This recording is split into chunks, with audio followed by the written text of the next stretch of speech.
Welcome to the EarlyON. I'm Katrina Little, and I'm a resource consultant at Lansdowne Children's Center. Today, we are going to talk about tips on how to help your child play independently and help them gain skills in participating in groups and/or during table activities.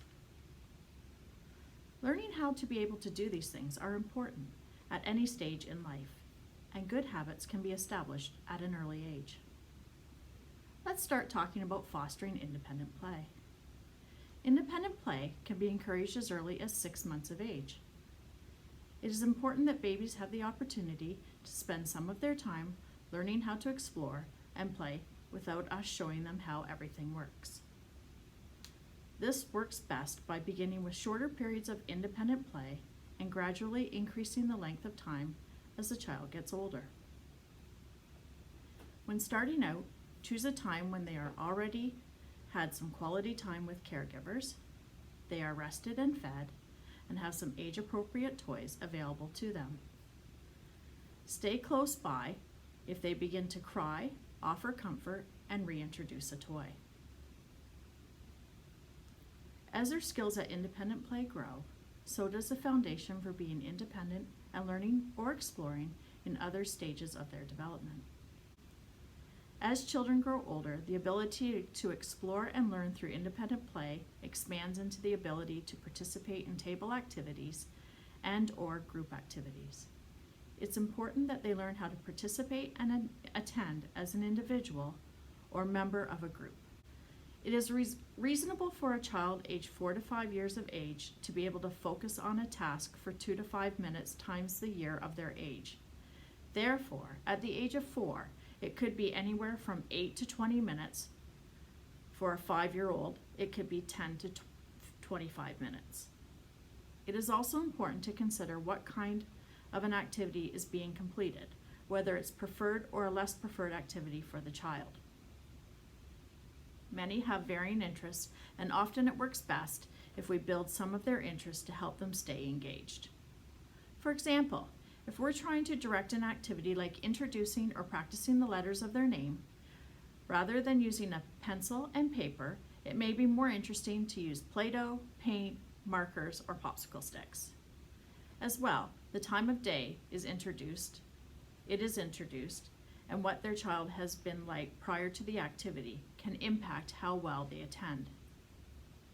Participating will be more difficult if the child is tired, hungry, or feeling unwell. Another simple way to promote an increased attention span during activities is to play simple board games or games like I Spy, Red Light, Green Light, and Simon Says. These activities are fun and require them to listen and follow instruction. These activities naturally work to sustain attention through engagement and participation by guessing or taking turns. Start a reasonable plan with your child to get your project or activity started. When offering direction or instruction, keep wording to a minimum and offer the first couple of tasks to be completed. If you give them too much information, they may become frustrated or confused. Depending on what your child is working on, it can be useful to set a timer that marks either the end of the designated time to work on or when it's time for a break. Timers work well because they are impartial and offer an agreed upon solution to the request that is being made. Monitor what else is going on in the area and reduce the level of noise and distractions. For some children, what is going on around them can be incredibly distracting. As well, when participating in group activities, it's important to consider seating. If you have more than one child who often requires redirection, it may be useful to have them sit near an adult or with a more task-oriented child near or between them. It is also important to monitor how much screen time your child has with TV and handheld devices like phones or tablets. Studies show that too much screen time can have an impact on a child's ability to attend because their brain is not used to processing information at a natural rate. What they see on a screen may not require conscious thought or active involvement on their part, making situations where it's required more difficult and less appealing to pay attention to. If you have a child that loves to be on the go and needs to keep parts of their body moving at all times, it can be helpful to offer them a fidget toy to hold while they are doing an activity at the table or seated on the floor with a group. A fidget toy is an item that can be held in the palm of their hand. You may wonder what you could use as a fidget toy. You can use toys like plush toys, toys with tags, stress balls, sequenced plush toys, or ribbons. Here are some examples. Snap bracelet, twisty fidget toys, sequenced plush toys, squishy handheld toys,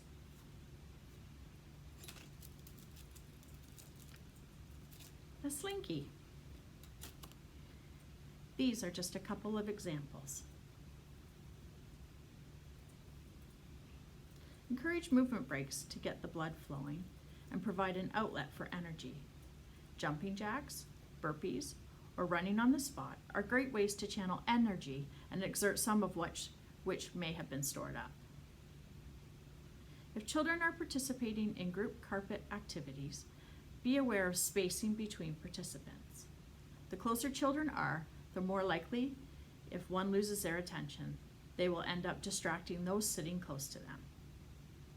It might be helpful to use fabric placemats or colored tape marks to mark the spot where they are supposed to sit. Offer a fidget toy, as discussed previously, and if there's a parent or an adult on the carpet, also have the child who has the most difficulty sit near them.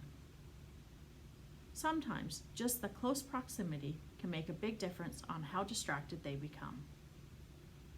Offer praise when the group is doing well, and keep participants involved in the activity using songs, actions, and/or props. These are just a few ideas on supporting independent play and increasing attention during group or table activities. Thank you for joining me for today's parent session on the EarlyON. A resource consultant from the Early Integration Program is available to talk to you should you want more information, support, or to discuss any concerns or questions you may have. Please contact us by email at eip@lansdowncc.com or by phone at 519-753-3153. Ask reception if you can speak to a resource consultant.